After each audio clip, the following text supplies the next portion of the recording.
Ladies and gentlemen, let me introduce you to a truck so wild it makes concept cars look like they have commitment issues. The Dodge Deora, Detroit's answer to the question no one asked, what if a pickup truck and a spaceship had a baby? This 1965 custom build is what happens when you hand two genius brothers a toolbox, a Dodge A100, and zero regard for traditional car design. But before we dive into this masterpiece of automotive absurdity, a quick reminder. If you love bizarre, brilliant, and downright crazy vehicles, hit that subscribe button. Trust me, you won't regret it. Now back to our story. The Deora was the brainchild of Mike and Larry Alexander, two custom car builders who looked at the Dodge A100 and thought, yeah, but what if we made it cooler? And by cooler, they meant absolutely ridiculous in the best way possible. They called in designer Harry Bradley, who must have been on some next-level inspiration, or just really sleep-deprived, because what they came up with defied all logic. Instead of traditional doors, the Deora featured a front entry. Yes, the entire windshield flipped up like a fighter jet canopy. Getting inside was like crawling into a secret bunker while simultaneously questioning your life choices. And the steering wheel? Oh no, that would be too normal. Instead, they installed a yoke-like setup, probably because they figured, hey, if we're reinventing trucks, why stop at the controls? Let's make driving feel like piloting a spaceship, or at least a really advanced lawnmower. Underneath this futuristic bodywork, the Deora was still a truck, sort of. It had a 2.8-liter inline-six slant-six 170 engine shoved 38 centimeters, 15 inches backward into the covered cargo area.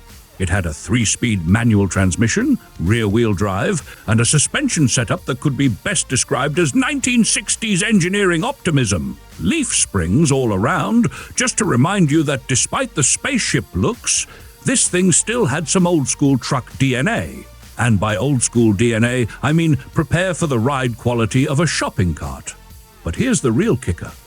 Chrysler saw this thing and went, yeah, we'll take it.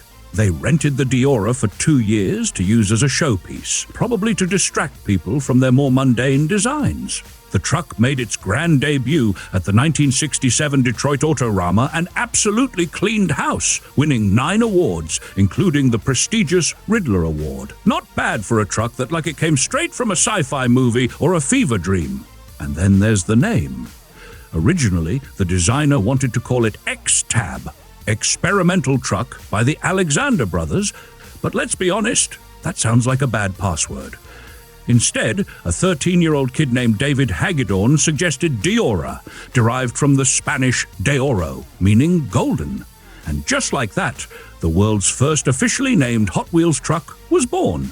Yes, you heard that right. A middle schooler named this thing. Imagine being that kid. What did you do today, David? Oh, just named one of the most concept trucks of all time. No big deal. Speaking of Hot Wheels, the Deora was such a hit that it became one of the first die-cast models in the original Hot Wheels lineup in 1968. That means for decades, kids everywhere have been launching miniature versions of this thing off plastic ramps and into walls.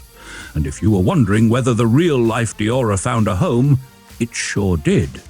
After being restored for the 50th anniversary of the Detroit Autorama in 2002, it sold at auction in 2009 for a cool $324,500. Adjusted for an average annual inflation rate over the past 25 years, this amount is equivalent to approximately $500,000 in 2025. Not bad for something that started as a Dodge A100 with an identity crisis. To recap, a pickup truck with no doors, a windshield that doubles as an entrance, and an engine shoved where the cargo should be. It won awards, became a toy, and sold for the price of a small house. If that's not the definition of legendary, I don't know what is. And remember, if you want more insane vehicles like this, there's a link below to become a sponsor of our channel. Now go, tell your friends you just learned about the weirdest pickup truck ever made.